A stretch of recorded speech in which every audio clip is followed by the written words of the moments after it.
this presentation and posting it on our website so you can access it later. All right, next slide, please. So the public trust doctrine plays an extremely important role in shaping the responsibilities of both the State Lands Commission and the Coastal Commission as coastal management agencies. And because this concept is so significant in helping our agencies balance the protection and use of coastal resources, we wanted to give this presentation to educate and inform how we're coordinating on the protection of the public trust in light of sea level rise. We understand that public trust can be a very complicated topic, and so it's okay if you're not familiar with the public trust. This presentation will give a quick rundown of what it is, how it's interpreted in California, and key terms for understanding the physical boundaries of public trust lands. We'll then shift our discussion to sea level rise and how it complicates management of the public trusts for the Coastal Commission and State Lands Commission, and how our agencies have been coordinating to better understand the impacts of sea level rise on public trust, and how this coordination has shaped some of our work. Finally, we'll go over some of the products and resources that have resulted from our coordination work, including the Public Trust Guiding Principles and Action Plan.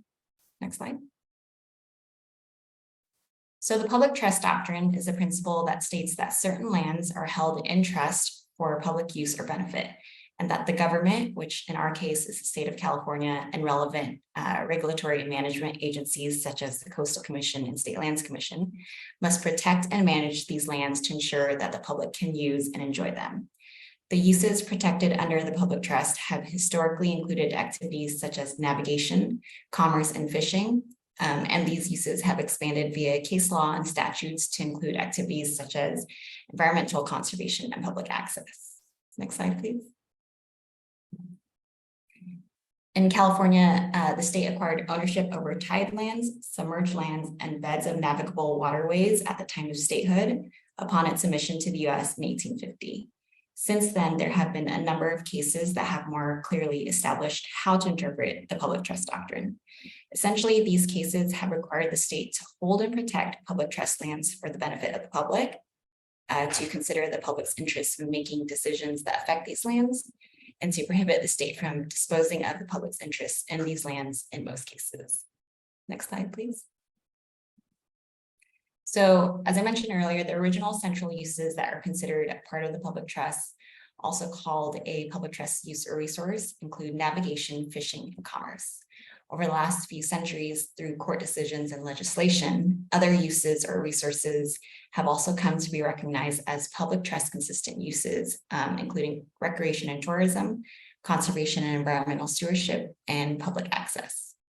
So to determine what uses or resources are consistent with the public trust, an analysis is done to understand the potential impacts of a certain activity to public trust lands.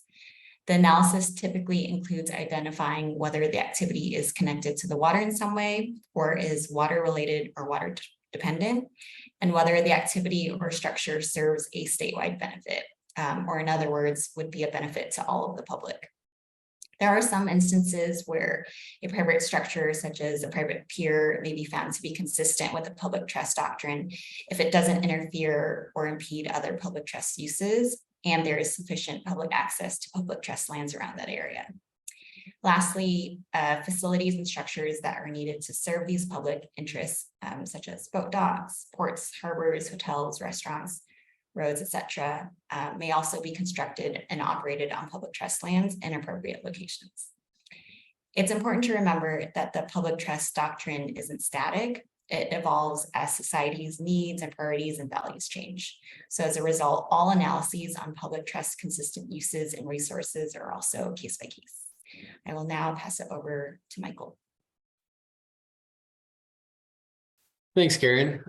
So now that Karen has described what the public trust doctrine is, I'll now give an overview of where it specifically applies and how those locations are determined. So this is a map of the state-owned lands that are under the jurisdiction of the State Lands Commission, and it depicts the approximate location of the state lands that are part of the public trust. So those are the blue and green lines along the coast and the inland rivers and lakes. The dots on this map that are not on waterways, they're mostly in the eastern part of the state. Those are called school lands. They're also managed by the State Lands Commission, but they're not part of the public trust and not part of our discussion today. So as Karen mentioned, public trust lands include tidelands, the submerged lands below the Pacific Ocean out to 3 nautical miles, and the rivers, streams, lakes, bays, and estuaries that were navigable at the time of statehood.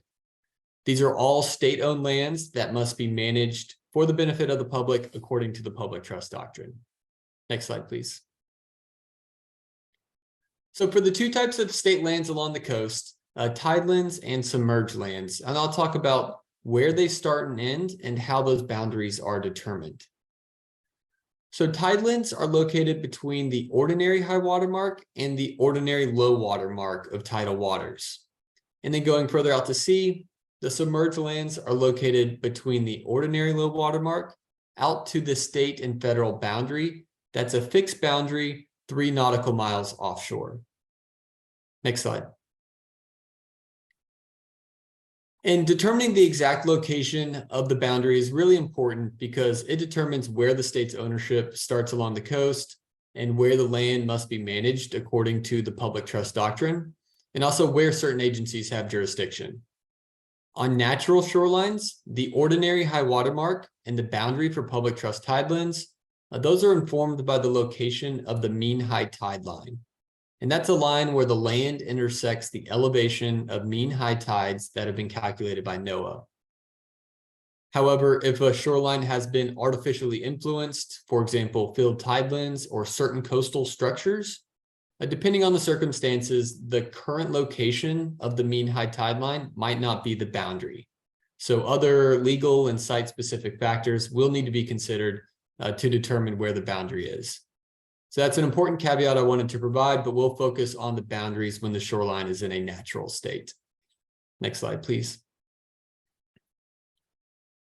So since the shape and elevation of natural shorelines change due to seasonal erosion and accretion of sediment, the location of the mean high tide line and thus the boundary for these public lands, they also change. So this is referred to as the ambulatory boundary, which means it's not a fixed line, but instead it can move back and forth. And the animation on the left is a good depiction of how it can shift back and forth just from changes in the shoreline shape. And the picture on the right shows 2 surveys of the mean high tide line that were done just a month apart at Hollister Ranch in Santa Barbara County. And they show how the boundary shifted 60 feet inland during that time frame. So as you can imagine, having a constantly moving boundary between public land and other landowners really complicates the land management and determining jurisdictions and making sure we protect public access. Next slide, please. And so as challenging as that is, the natural fluctuations of the coastline are just one of many complications for determining the location of these state-owned lands that must be managed for the benefit of the public. As I mentioned earlier, that's the case for shorelines that are in a natural state, but in reality, California's coast has a lot of development that impedes the natural fluctuations and have artificially altered the location of the mean high tide line. So that can require additional research into other site-specific factors.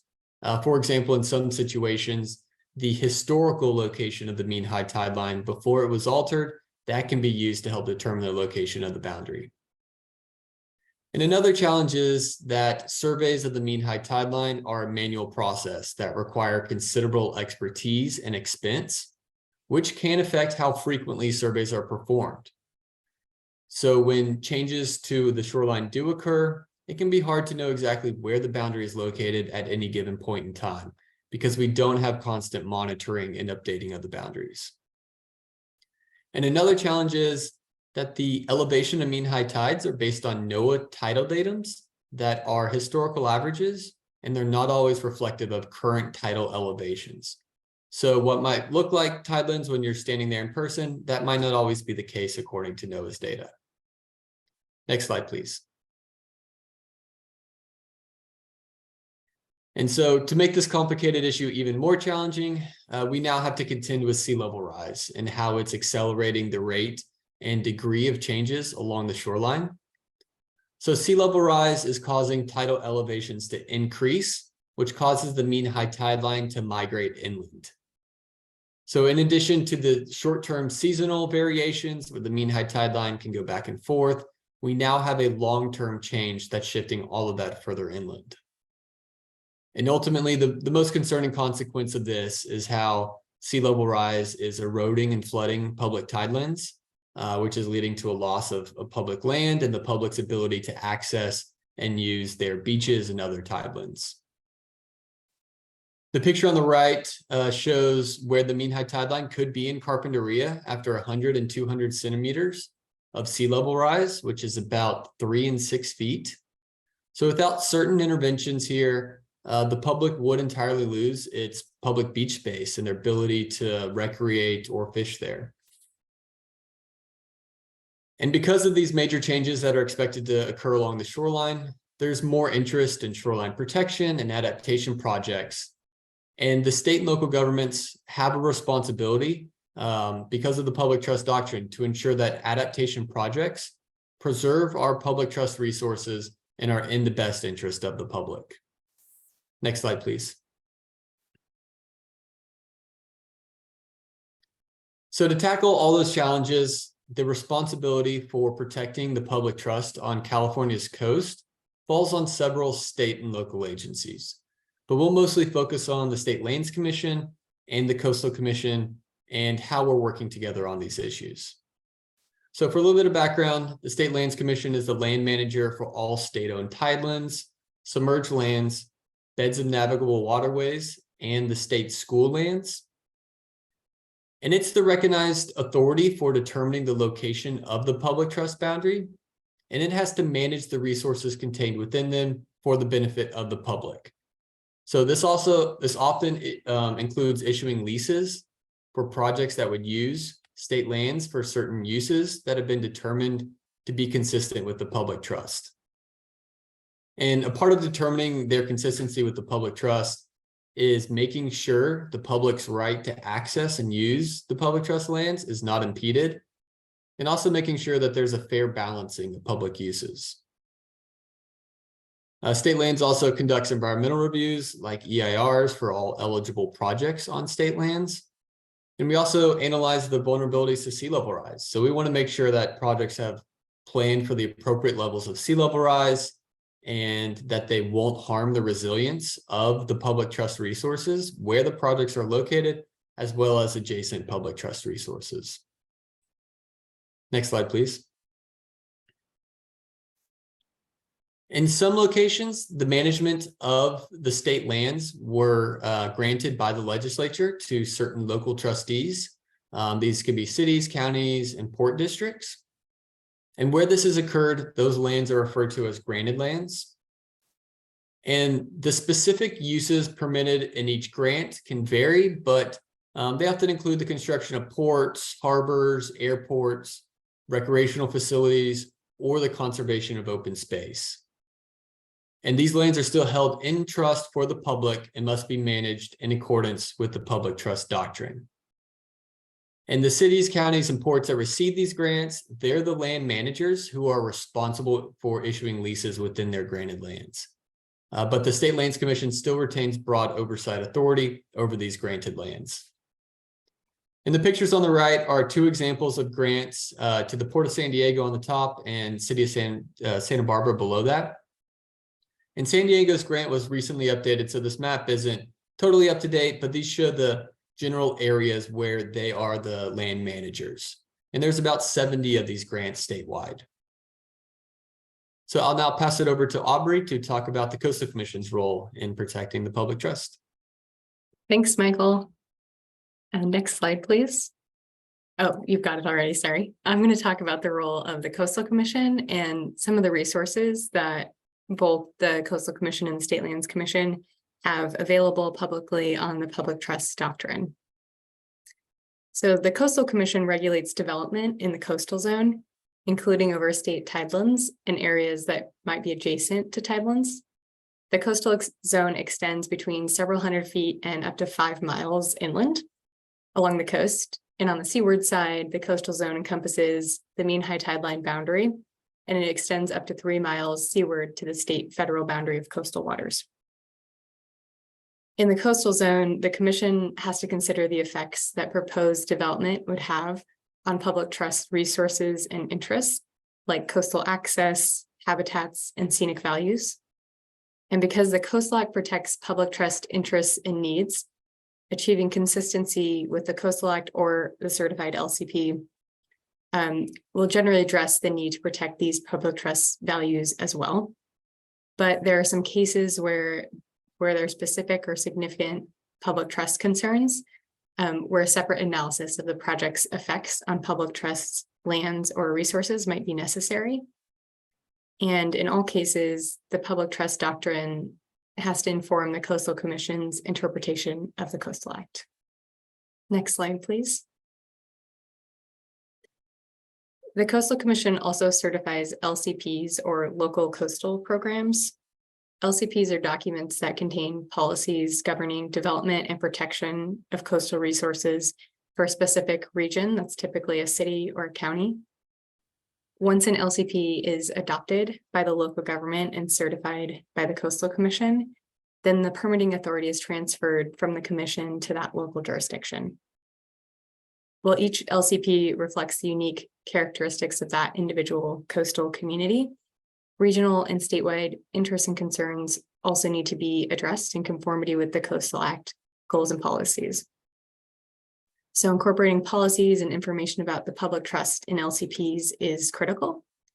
Like the Coastal Commission, local governments are also responsible for protecting public trust resources.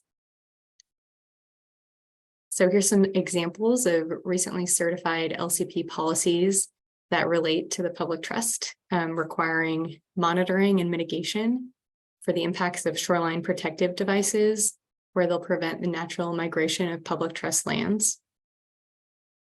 Removal of development if it will encroach on public trust lands in the future. Limiting or restricting development within a certain distance from the current mean high tide line in anticipation of its migration. And requiring acknowledgement that leases will be needed for structures that may become located on the public trust in the future. Next slide, please. Development in the coastal zone generally requires a coastal development permit, or a CDP. The Coastal Commission and local governments with certified LCPs issue CDPs. In terms of CDPs that the Coastal Commission issues, public trust considerations have been incorporated into staff reports for the CDP through findings and special conditions. Public trust findings typically discuss how private development can or will encroach onto public trust lands or impact public trust resources like public access. And as for special conditions in CDPs that have public trust implications, these typically include risk disclosures requiring property owners to acknowledge and agree that public trust lands might shift with rising seas. Removal conditions and future removal conditions if the development encroaches onto public trust lands, and an acknowledgement that encroachment would require a lease from the State Lands Commission or the trustee agency, and monitoring conditions and mean high tide line survey requirements. Next slide, please. The Coastal Commission and the State Lands Commission's authority converge at the mean high tide line. So as sea levels rise, the public trust boundary is migrating landward in many locations, like we've talked about. This pattern raises a host of jurisdictional questions, data and information needs, and policy challenges, all of which require significant coordination between the Coastal Commission and the State Lands Commission, so that they're resolved in a way that maximizes the protection of public trust lands, resources, and uses. In light of these challenges brought on by sea level rise, the Coastal Commission received a grant from NOAA to develop a 5-year program with the State Lands Commission that aims to create a framework for protection of public trust resources and to improve interagency coordination with the State Lands Commission. So both agencies entered into a memorandum of understanding in 2019 to enhance this coordination work.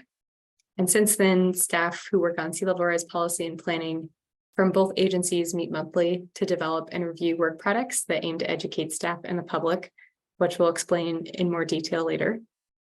And this team also coordinates quarterly calls between Coastal Commission district managers and various state lands commission staff to discuss public trust issues on specific projects and permits.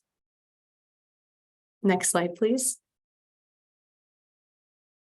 The Coastal Commission and State Lands Commission Public Trust team has coordinated for many years, and we continue to work on various projects to improve interagency coordination and educational materials. So I'll go through some of these. Next slide, please.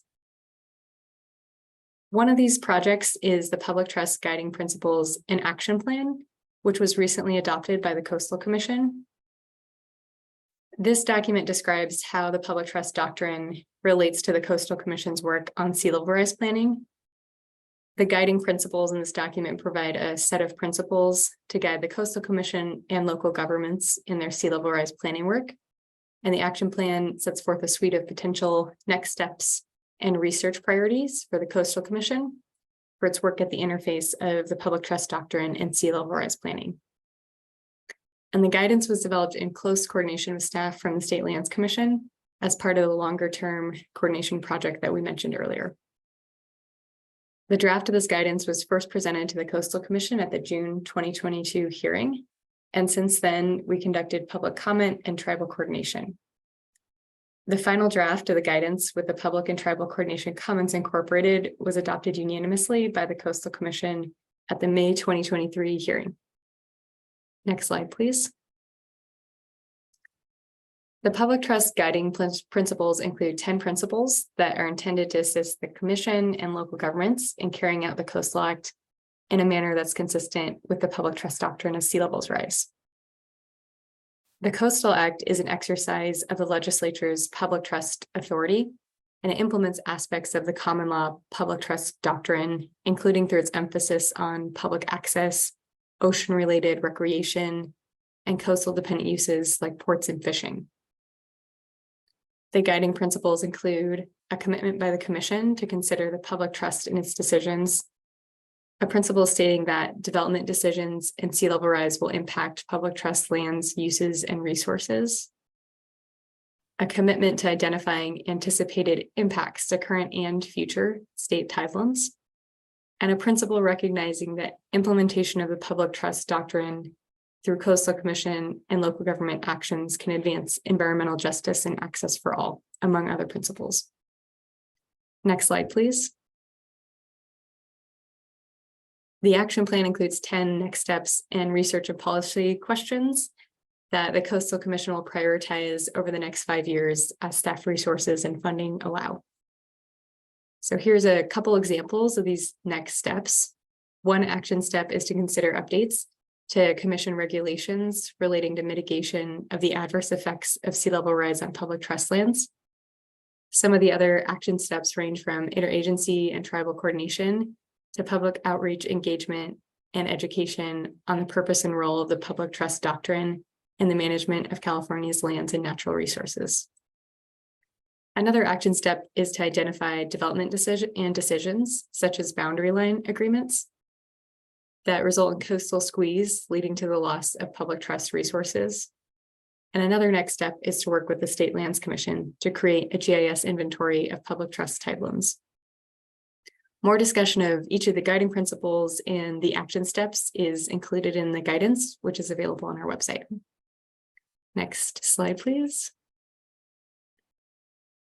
The guiding principles should guide Coastal Commission and local government decisions that may impact public trust resources, uses, or lands in the foreseeable future due to sea level rise. So similar to the Coastal Commission's sea level rise guidance for projects with sea level rise issues, the guiding principles provide information about the public trust and how it relates to sea level rise in the Commission's work.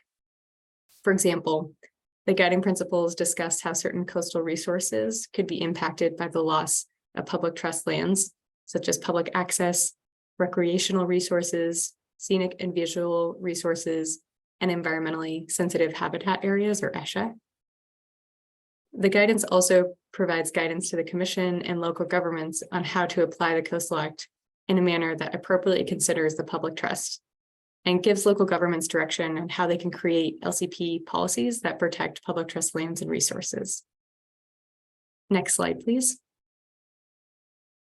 So both agencies have a variety of public resources related to the public trust on their websites. The Coastal Commission's Public Trust webpage can be found on the Coastal Commission's website under the main header Learn. And this website has the adopted guiding principles and action plan, a fact sheet on the public trust doctrine and the Coastal Commission and State Lands Commission's respective roles in implementing the doctrine, and more information on a story map that I'll go through in a moment. The State Lands webpage has other information as well, such as a detailed description of public trust land types. Another great resource that the State Lands Commission website has is their OSCR portal. OSCR stands for Online System for Customer Applications and Records. And it's a great place for people to apply for a State Lands Commission lease or to submit an inquiry to determine the public trust status of a land area. Next slide, please.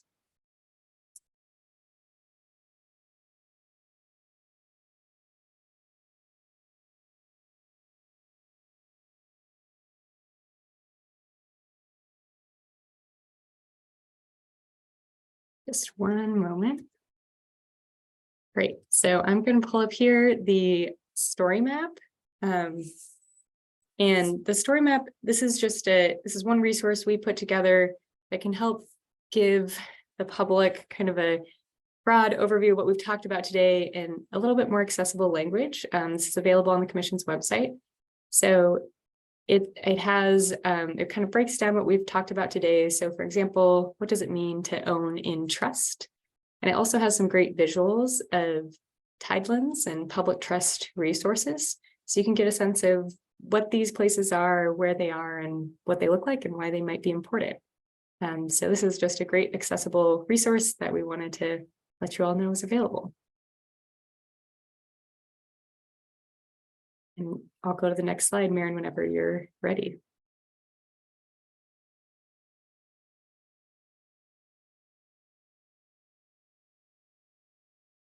So to wrap up, I just want to reiterate some of the key points from our presentation.